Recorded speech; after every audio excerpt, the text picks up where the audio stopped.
Mm, we are back, baby. I Yes, want to say, we oh are. my God. Oh, welcome, dear listeners, to the Dead to Rest podcast. I have re-invited a former guest today. She's a special soul and so dear to my heart. And today we're going to be talking about the classic pitfalls in female health. Because let's be real, there are so many advice out there about how to do and what to do. And if we gather all those pieces of advice on how to sustain our health, we would have to spend our entire life doing all the different things.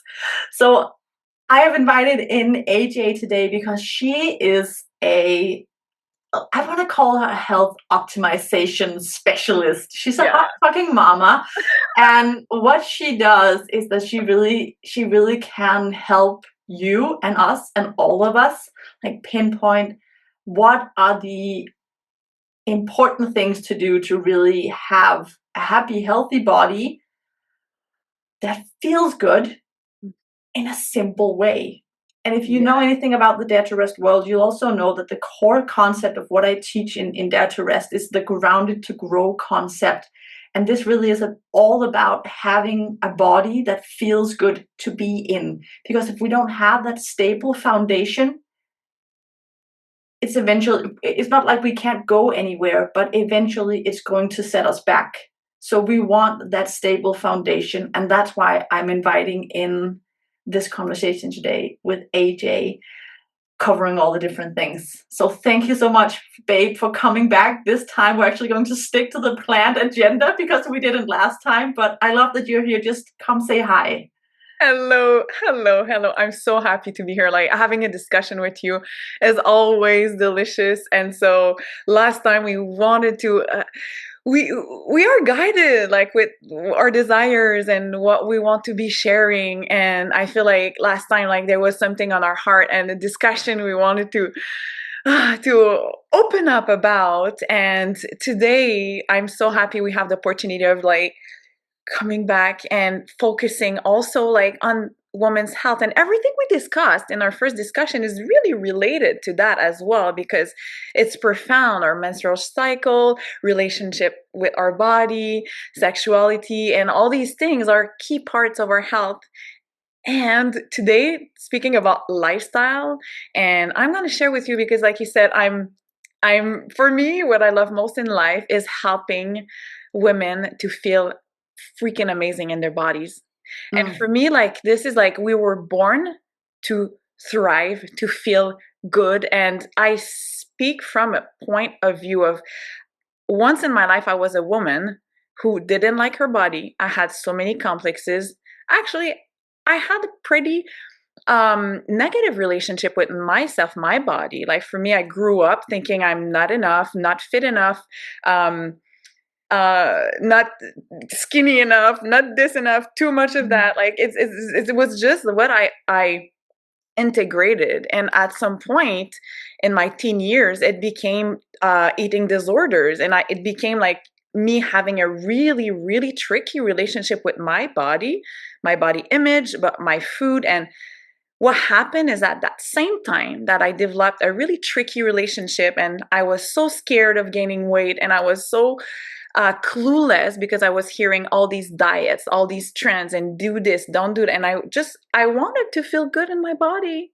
Like that's Mm-hmm. all I wanted. But like I was trying things that were not working and made me even feel worse. And it never fixed my uh feeling, like it never fixed me in the sense like helping me feel better in my skin. So it became a quest.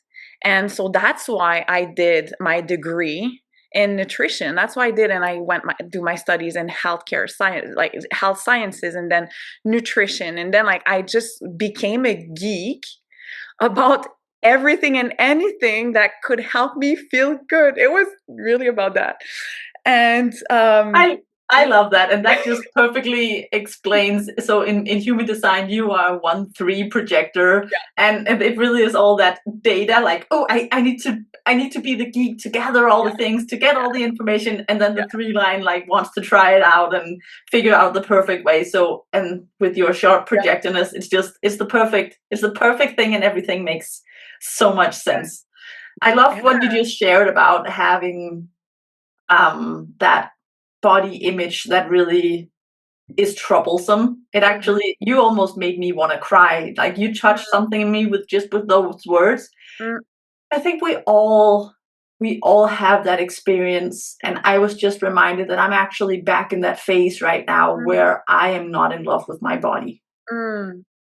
So thank you just for pinpointing that for me and shining light on that, which just makes it so perfect that we're actually going to have this episode today, because this is Yeah. one of the things I really wanted to be prioritizing again. And what is so funny just saying that is I do so many things for my health. I'm Mhm. very focused on my sleep. I'm very focused on my diet. I'm very focused on all the mental things. And yet there's still something about the appearance when I look myself in the mirror, like, mm, not loving it.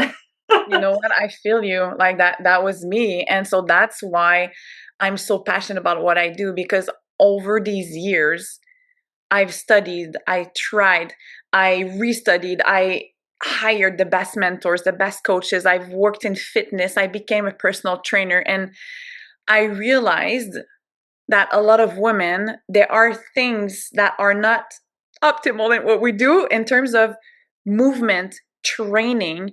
And I will share with you, Mete, as well, like at some point in my life, like, now I'm a personal trainer. I train my clients every week. I'm in love with movement. Like when I coach my group, because we train online twice a week and I have clients all over the world. And so we connect and I do this training, we do it together.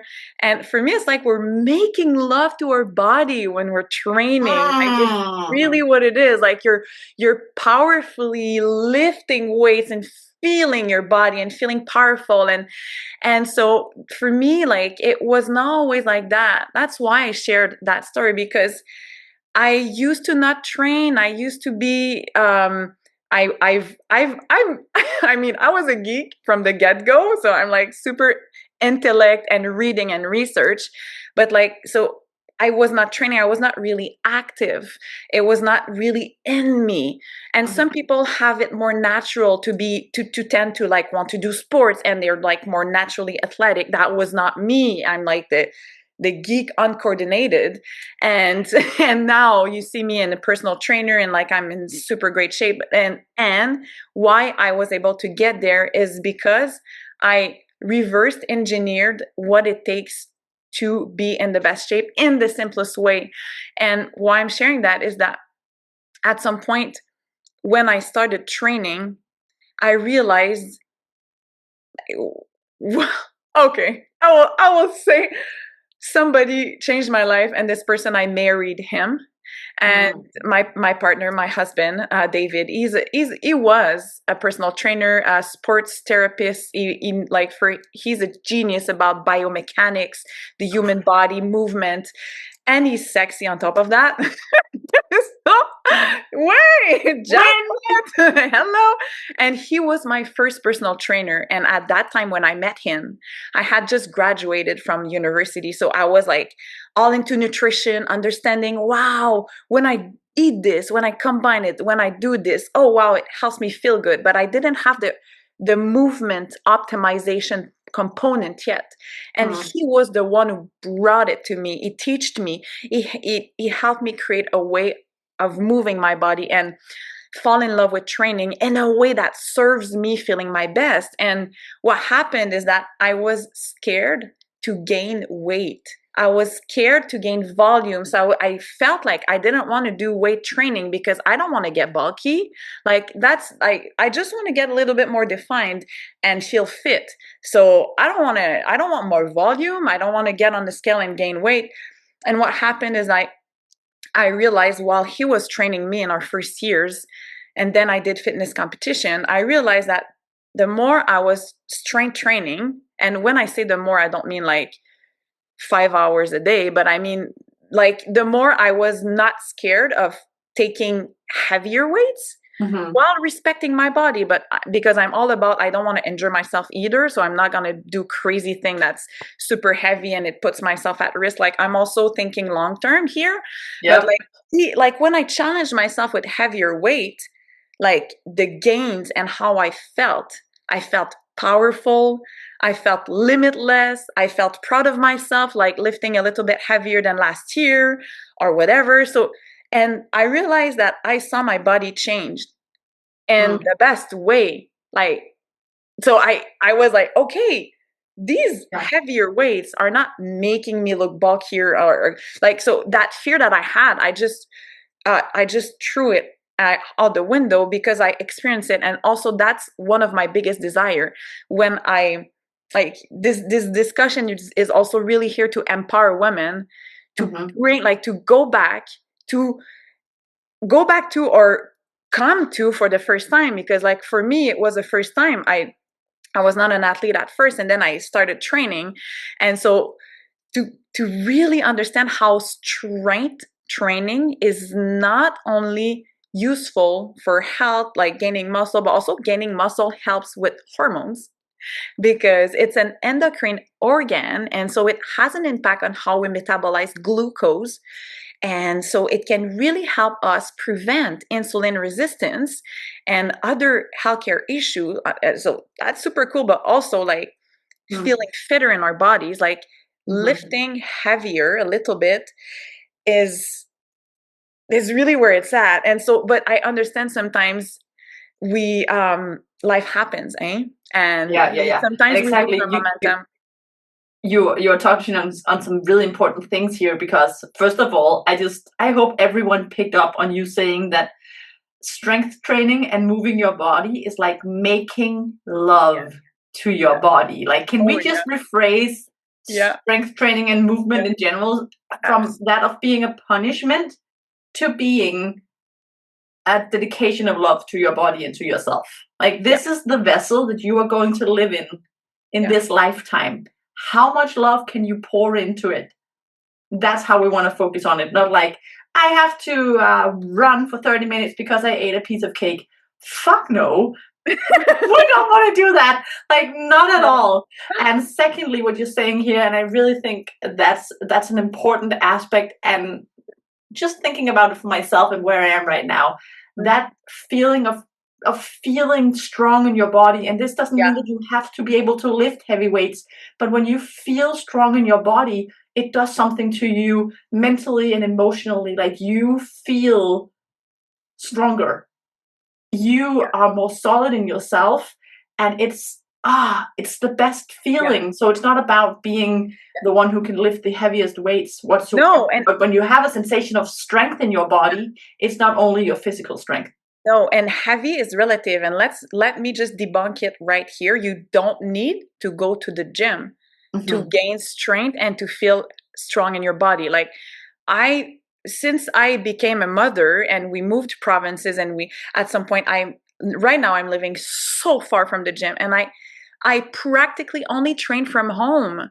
And so I don't have these big heavy fancy weight, though I personally, it's something that I developed a passion for lifting weights and going to Hmm. the gym. I actually now like it, where I used to hate it.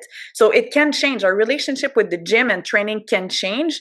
But my point is that sometimes, and that's a pitfall where a lot of women we fall in, is we think we have to do so much to generate result. And so some moments, like it's the extremes. Like one of the big mistakes I see is like women going hard, going to the gym. Like I see all these challenges, and sometimes it's the new year or like summer body or like in music all these Yes. marketing, and like, Yeah. okay, now like I'm doing 30 days, I train every day. Like, no, like first of all your body needs to rest, and second, it's not like doing so much at one time. It's not gonna last. We need to go at it in a very durable, long lasting perspective. Hmm. Because how I see it is that training, training is the foundation of my health. And I'm also a very busy like I have many projects. I have two babes, like 2 and 4. They're still very young. I have a partner which I love with all my heart, and I desire to spend time with him and have like dedicated moments. And so my business, so I have many things. So every woman, we have like so much on our plates already. And so when I'm saying also training is important, sometimes we see it as super big. And so, Yeah. okay, I need to start to train a lot, and I don't have time and I don't have energy. But the truth is that in my world, when you work with me or when you're in my universe, like, you will see that less is more, and you will see that less of the right things and consistently over time. For me, it's twice a week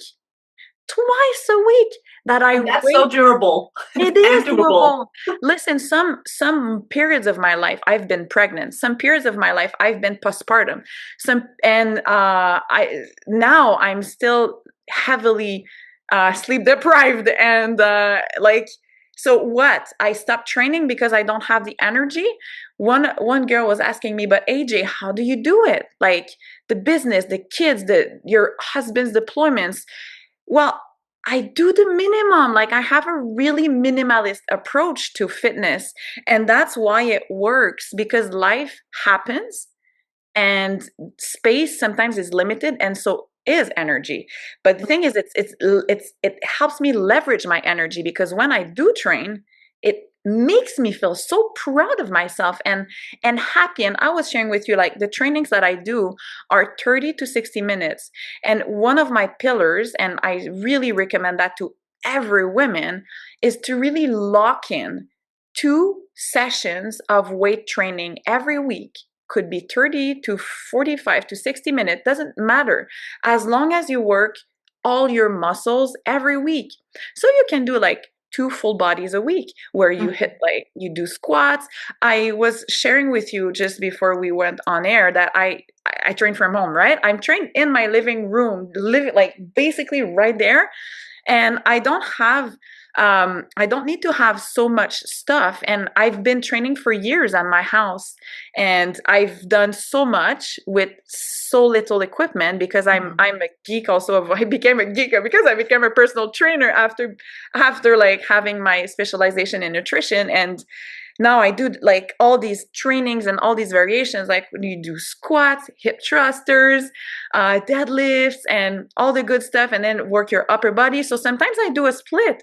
Like, Monday I do upper body, Wednesday I do lower body, and I pick like 4, 5, 6 exercises, and I integrate my core. So I do plank works, the bear movements, bear to plank, or Mhm. pike to pike plank. And so I do different variations, and it's so simple. And so that's why my girls, like, when we train, it's fun. There are variations, but it's also simple. And so I just want to say twice a week is the new train every day, hustle, no pain no gain. Like, twice a week is the new no pain no gain. Yeah, so I guess this really is, we've dove straightly into like the first classic pitfall in female health. Yeah. Over fucking doing it. Yeah. And then, like, not doing it for a while because you can't, because it's not sustainable. And also you can injure some people. They injure themselves. Like, Mhm. you go hard at CrossFit and then you injure your shoulder and you're off for weeks. I see it a lot. Like, it's Yeah, it's classic, because yeah. these intense, I'm not saying don't do CrossFit, but it has to be adjusted. And also, like, it's like, we do have a CrossFit gym, like, not nearby, but sometimes we have training dates, and because it's a place you can, like, drop in, so it's Mhm. like 40 minutes away, so rarely go. But like once a month we do a training day there. But like, I adjust everything. I don't really follow exactly what they're saying, because sometimes I'm in my luteal phase. Sometimes Mhm. I didn't sleep last night. And so it's about also listening to what my body needs. But like, doing too much, or like being scared of picking up heavier weights. That's also a pitfall. Some Mm-hmm. women, they will stick with like 5 pounds and they will do a lot of group classes. They will go do Pilates and then they will go for walks. Walk is great, okay? Walk is great. Keep doing that. It's just not enough. Like you also need to stimulate your muscle protein synthesis with resistance training. And so I see like group classes because you feel the burn and you're like you expend energy and you feel like you worked. And so, but this is not the thing that will really help with muscle protein synthesis, like muscle growth, which is what we want for optimal hormonal health and Mm-hmm. longevity, and preventing the loss of bones mass as we age as women, because we will shift into perimenopause and so on, and estrogens will, our hormones shift will have an impact on our body count. So basically what I'm telling you is like, don't fall into the trap of like, I'm scared of gaining weight because I Mm-hmm. I Mm-hmm. don't want to lift heavy, or like I'm like, okay, I'm starting back 1st of January. I train every day and then like I hurt myself, or like I cannot keep going. So these Yeah. are really the things that I see a Okay, lot. so let's list. We'll just list them now. Overdoing it, Mhm. not doing it sustainably, and being afraid of weights. I want to add one here as well, and I don't know if you were gonna, if you planned on covering it, but I really want to talk just briefly on that, and then I think maybe we should go into, though this could be a huge loophole, and we're not going to dive too deep, but let's talk nutrition as well. For Um, for sure. I want to talk about sleep. Uh-huh. This is one of the core things I talk about in the whole grounded to grow concept as well, because sleep is so damn important, and we all get to do and live life the way we want to. 100%. Absolutely. But again, I want to encourage people to really ask and feel in this, let's just say the 5 a.m. club, that entire trend. Is that actually working for you? Because so Mm, many people are yeah. like, oh, getting up at 5 a.m. and mornings and Yeah. oh, it's all good. Yes. But as a woman, and this goes for all women, you need at least 8 hours of sleep every single night. So unless you fall asleep at 9 a.m., Mm-hmm. actually earlier, right? Yeah, no, that's 8 hours. We're Real good. math. You'll have to be asleep Yeah. at 9 a.m. at 9 p.m. Yeah. 9 p.m. to get up at 5 a.m. Who actually does that? Not a lot of people. And you just told me before we went on air here that you do Mm-hmm. have some issues still with sleep due to your kids and all of that. And you also Mm-hmm. said, I just immediately feel it 100%. when we're And not like, sleeping. it's such an important key, Mete, because like, um, I will be completely honest here, because before I had kids, I had a tendency to procrastinate in the evening. Mhm. And it's very easy when you're tired to really have a hard time pick yourself up and close the damn TV or stop scrolling, or and Yeah. sometimes it's tricky because I do meditation on my phone and then whoops, I see like a WhatsApp message coming in and then I'm just down the hole, like poof, Yeah. going there. Like yes, it has that impact. So it's just like I engineered my lifestyle around having enough sleep, and but the thing is I was going to bed a little bit later than was optimal for me. But also I being an entrepreneur, I've always started my consultation a little bit later, and I say always, but at some point I was working in a clinic and it was an issue because I had to be on site for my consultations all day, and so it was like early and this didn't work for me. And so I changed my scheduling so I can start later and finish later, and that Mhm. worked better. But still, like I at some point I was like, okay, I need to really be disciplined about this. And now, like that, I got so sleep deprived for so long because of the babes, and like, truth is now I crave sleep so much that I don't have that issue anymore. But I remember being the one episode and I was super disciplined, like, okay, a second episode. Some people, they like it can be really hard to not, like, when It you're really it into something. It really can, but the reason I also want to bring this up is for me, and you can disagree with me if you're not in agreement with me. I would always say if there's something you have to do to optimize your health, if it's just one thing, it's your sleep. Because let's just say you eat all the right food, you go to the gym, all of that, but if you don't get your sleep, you will never go through the restorative cycles that your body actually needs. So it will continually be in those deprived states. So I'm not saying here that we can just say we focus on sleep and then we eat crap and we don't go to the gym. But if there's one thing, just one thing to focus on.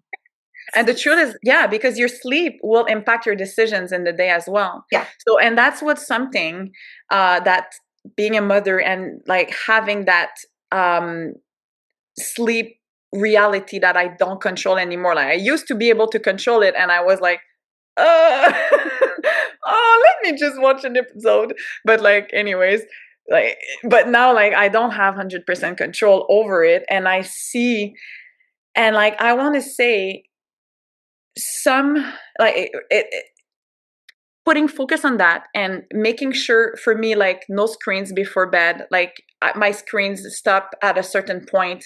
And now it's tricky because I want to do my meditation, so I try not to look at the screen and put it on, because I love Joe Dispenza meditations or other types, and yoga nidra and stuff like that. I love it. So but what I want to say is that if your sleep is tricky by period, whether you have allergies and like coughing all night, or whether you have kids, or whether you're just a little bit more stressed out, or maybe you're in perimenopause and your hormones are playing with you, and you're like, oh, hormones will impact sleep. So also there's supplements that we can look at, and nutritions and stuff that can help. But sleep hygiene, for sure, like you have such a great point.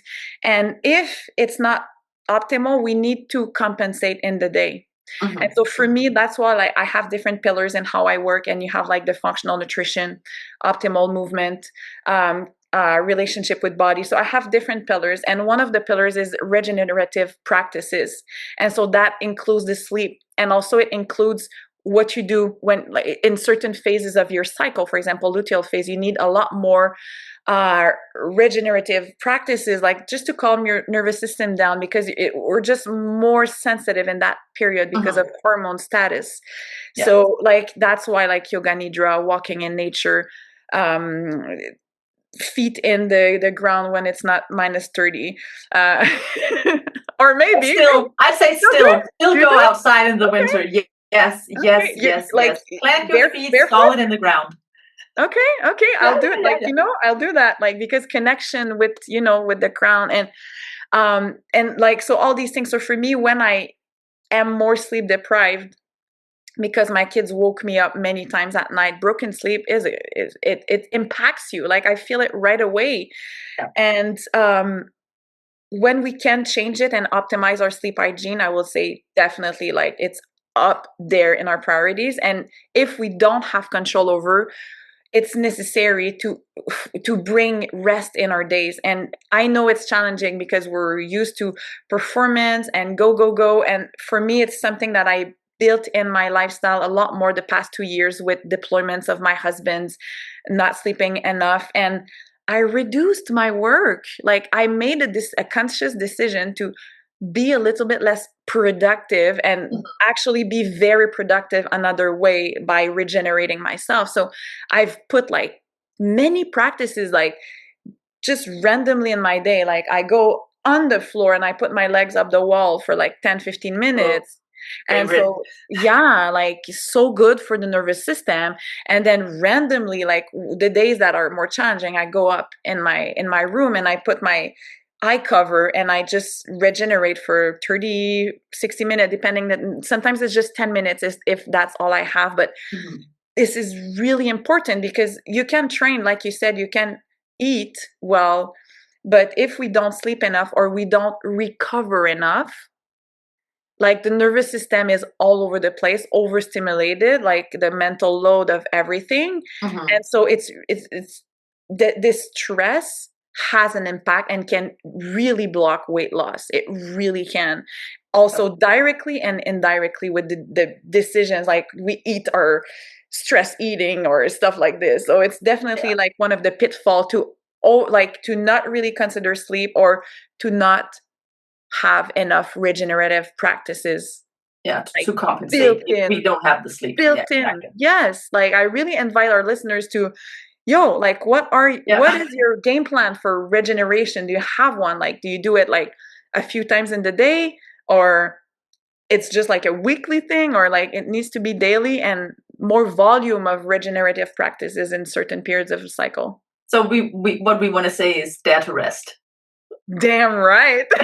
Okay, we Amen. could talk about sleep forever. I love that you Yeah. also talk sleep in what you do. I have an Amen. entire program called Mastering Sleep, which is Yes. basically everything you need to know how to sleep. But Wow. let's close off sleep for now, and let's talk a little bit nutrition. And what I want to say here, because this is a huge topic, I don't want us to go into specific diets and is it right to be vegan or keto or all of those different things. I just really want to get your perspective on what are the, let's just say, the top 3 things that you tend to work with your clients with when it comes to optimizing their diets. And I don't want to say diet. Let's call it food Nutrition, food, food, love. like So fueling, what nourishing are your the things body. you see? The first thing I see, Mete, is, and this is big, like a lot of women, they try to reduce their calorie intake so they don't gain weight, or they try to lose weight. So what they do is that they reduce their calories intake, including they try to cut down on the carbs. Okay, I'm just going to cut out carbs for a while, all processed foods, and then I'll probably drop some pounds, kilos. The thing is, what happens is that when you reduce your caloric intake and you start having deficiencies, your body's obviously, like, I'm not like, you already knew that, but like your body starts entering like a survival mode. And what's going to happen is that your body's going to have to prioritize. And let's say your hormones could be shut down, your cycle can be impacted, and then your recovery, your sleep would be impacted because of your hormones. And also because you will feel deprived, you will tend to binge. And so you will decrease your hormone, your food intake, and you will cut the carbs. But then like Christmas is there, and like, wow, all the goodies, and like you overeat. And the thing is, with most of my clients, like the ladies I work with, they are healthy people. Like they are focused on their health. Like it's not like, oh, I never took care of my health, let me hire Anne Josie and now we take care of my health. No, like you're already focused on your health, it's already a priority for you, but you're trying to like really figure out what's an optimal way to go at it, because you're not feeling at your best and you feel like, wow, what could I do to like get to my optimal feeling of like feeling amazing and in love with my body and strong and all fit and all the things.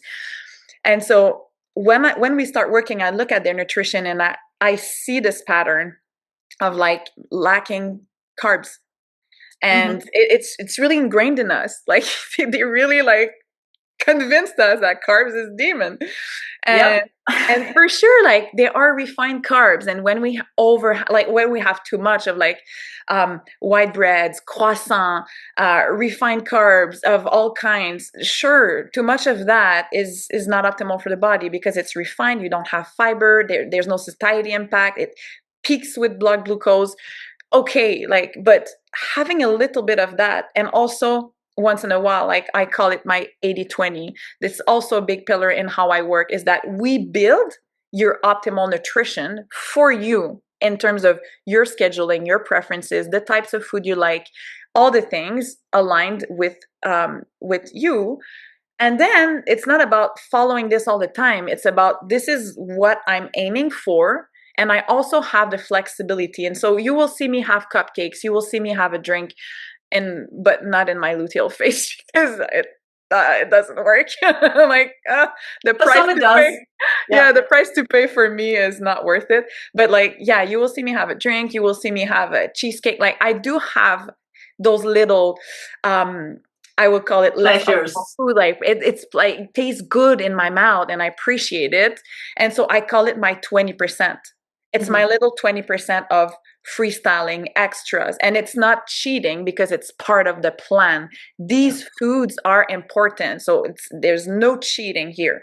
And so I'm always taking care of my body, whether I eat cheesecake or whether I eat my green smoothie in the morning with spinach, mango, vanilla protein powder, hemp seeds, and my whatever supplements sometimes I use in my days. It varies. And also that's something to figure out because everyone is unique and we have like supplements that can combine. But the truth is that when you consciously integrate high quality carbs in your day, whether it's some oats or whole grain toast in the morning with almond butter, with your green smoothie, or with eggs, or whatever you may floats your boat, and then you have maybe quinoa on top of your power bowl with like chicken or fish and lots of veggies, and you drop in there some quinoa, like half a cup, 3/4 cup, depending.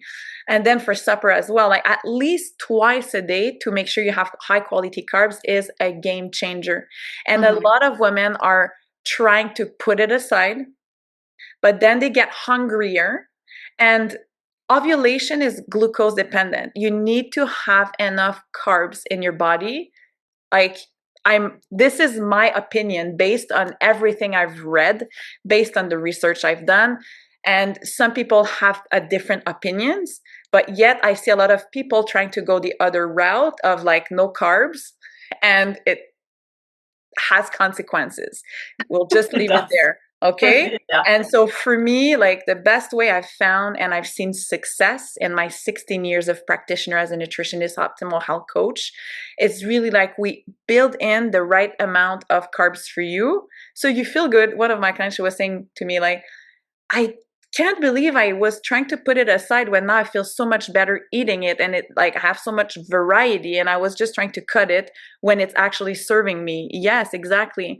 It's about finding the right amount. Yeah, and the crazy thing is what I've found, and this comes both from myself but also from my husband, is if you cut out carbs fully, you will also actually have an even harder time gaining muscle weight on your body. But let's not go in there. So that's, again, we talked about three important things for food: making sure we still have carbs, making sure we don't go too low on our caloric intake because that's just going to leave you in a deprived state. And then finally, is there one more thing that you think, okay, this is something that's so important for women? Let's see. Okay, so we have a dog barking in the background.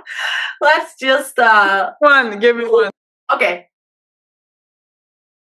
Yes. Another thing that I see a lot is, this trend about fasting.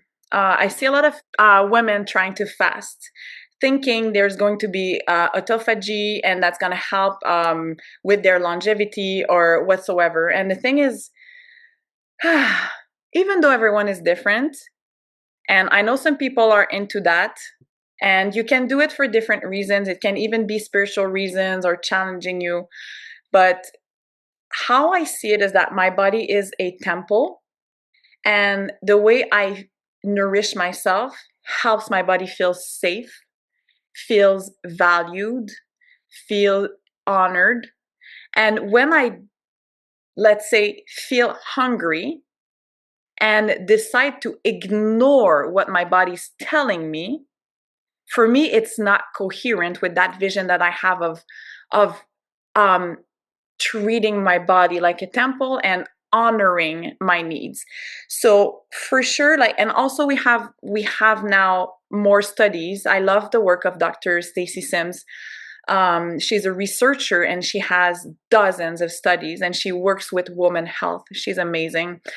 And she's one of the first that has studies with studied women with different periods in menstrual cycle and athletes and the impacts on hormones. And the truth is that when we don't eat in the morning, as women, it has a really huge impact. Like the best thing to do is really to eat within the first hour of waking up. Like because your body, like with the cortisol in the body, and like this the stress the body will feel if you don't feed it, it's like what's going on? Like I have all this to do and you don't, like I don't have the fuel to do it. And people are like, yeah, sure, but like it's you have fat reserves. Yeah, but no, but that's not efficient. Like the thing is, fueling your body when you wake up is like telling your body, hey, I got you. We got this. Let's go. Like it's a great day to have a great day. Let's freaking go. And so for me, it makes so much sense because anyway, I'm hungry when I wake up. And so, and I have people over my career as a nutritionist telling me I'm not hungry in the morning. I get it. I get it. You don't need to like have a buffet style meal, but it's just like there's so much benefit on having a little something to kickstart your metabolism and just like putting your body into a safety mode. Like, okay, I'm fed. I can go. And so that's really how I see it. And so for me, it's so important that women understand that like having high quality nutrition in the morning will absolutely help you with your goals, because also the quality of what you integrate in the morning, if you fast, it's a missed opportunity of nourishing your body of like so many things that will help you feel good in the moment and for the whole day. And protein is the key part as well. I will finish with that. Like most women, they don't have optimal intake of protein. They do have enough protein every day in general because the protein RDAs, like the amount the guidelines tell us to eat is really for survival, not optimality. And so what happens is that when you're building muscle, you want to support your hormones. And you said like building muscle should really be at the top of our mind now, that especially in the golden decade, 35 to 45. It's the golden decade. Like what we do in that decade will determine the rest of our life. And so the more muscle we build in that decade, the best the rest of our life will be, because there's going to be a decay, because we're growing older, and so things are changing, things are shifting. And women, we will lose muscle, we will lose bones, but we can minimize that by gaining more muscle and peaking higher. And so that's my goal. And so nutrition, a nutrition that helps me recover, that helps me build muscle. And by building muscle, I don't mean you need to become a bodybuilder. Like I don't look like a bodybuilder. I'm just feeling fit. I really like train hard too, like when I can, which is not all the time because I also adapt with my menstrual phases and also my sleep. So like enough protein is one of the top thing that you could do if you want to really help with your muscle protein synthesis, like eating enough protein and weight training at least twice a week, your muscle, full body, or upper lower, like that's the best thing you can do. And when I say enough protein, I mean like you're looking at 30 grams per meal. And so like an egg will not cut it, not two eggs. Two eggs is like what, 12 grams, like depending on the size.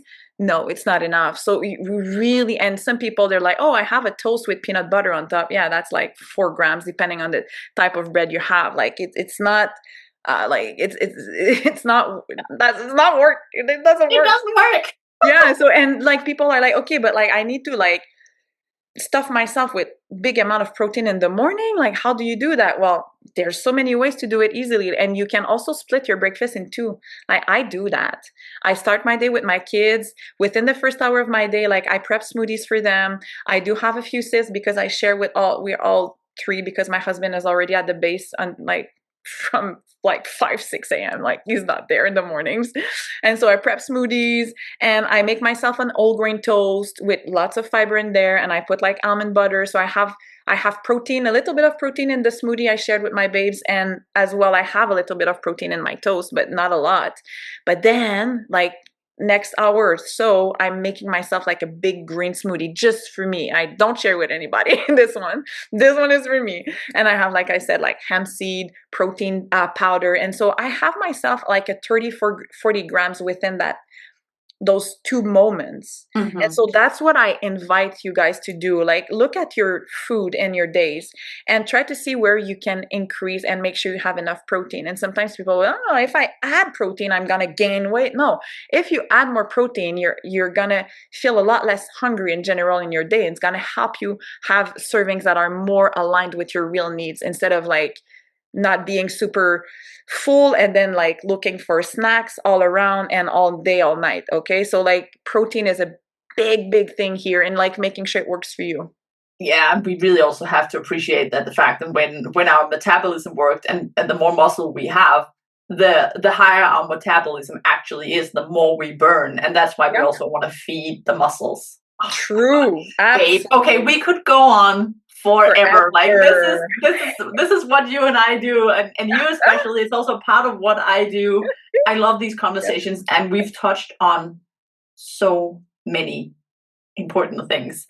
Let's just I'll reiterate here what we talked about, so Yes, people go. have that idea of, Yeah. okay. So we talked first and foremost about, okay, so what are the classic pitfalls in female health? We talked about overdoing it, Mm-hmm.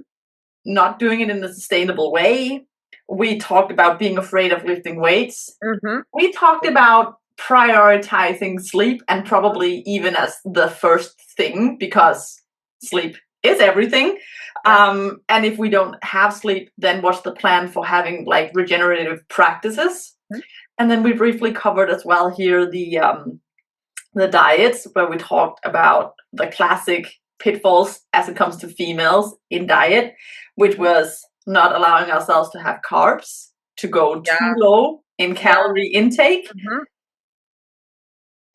You also mentioned something, it was just briefly, but I really caught up on it. Let's just say we have to kill that idea of cheat meals, because that's not it. Like, it's an inclusive part of it. So let's ditch that word. There are no cheat meals. It's not a thing. Amen.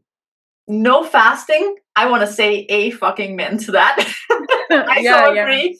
Especially because what fasting does is just the way that we can be in lack of sleep, we can be in lack of calories, which puts our bodies into that state of survival.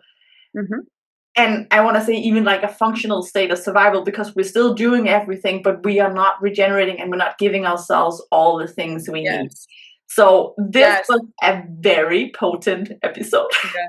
And for the fasting, I just want to say, because it's getting very popular, is that some people might want to try it, but it's just, don't try it if you're trying to conceive a child, if you're pregnant, if you're postpartum, or if you're stressed in life, because that's going to just add more stress.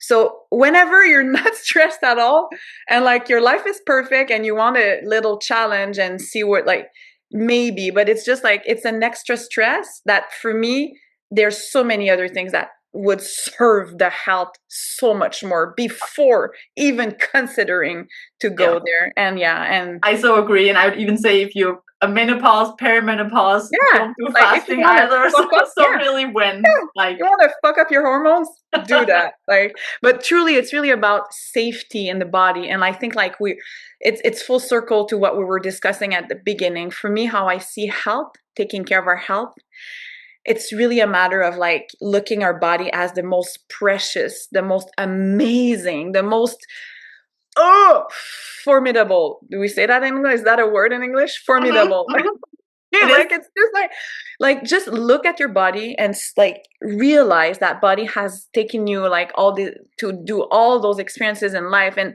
it's so precious, and I want to honor it and help it feel safe and fed and have fun and move in consciousness, and like honor my cycle and all the things with love and with pleasure and in simplicity. Has to function for us, has to be aligned with our life.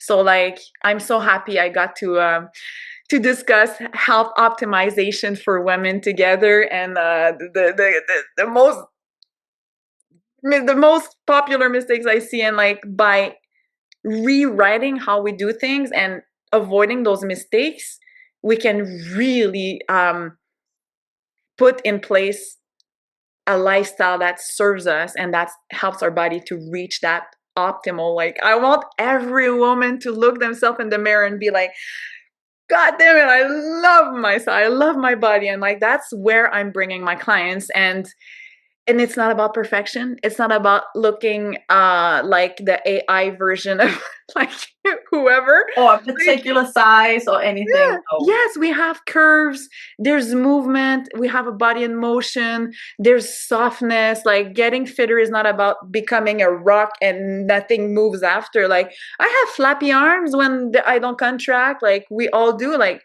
it's also reframing our expectation, like taking care of ourselves, optimizing our body composition so we feel at our best while appreciating the wonder that our body is. It's Mm. truly where it's at. Let's wrap it up with these are ways that you actually make love to your body, because I love what you said in the beginning. Mhm, So I mhm. hope everyone enjoyed this episode. I did. I sure did enjoy sharing. Thank you so much, AJ, for coming. It's always a pleasure. I see so many things for us in the future. Yeah. It's just this is just the beginning, babe. Yes. I'm Thank so you so much excited. for being here. Thank you for everyone listening. It was a true pleasure. I hope Yeah. to see you soon. See you soon. Bye.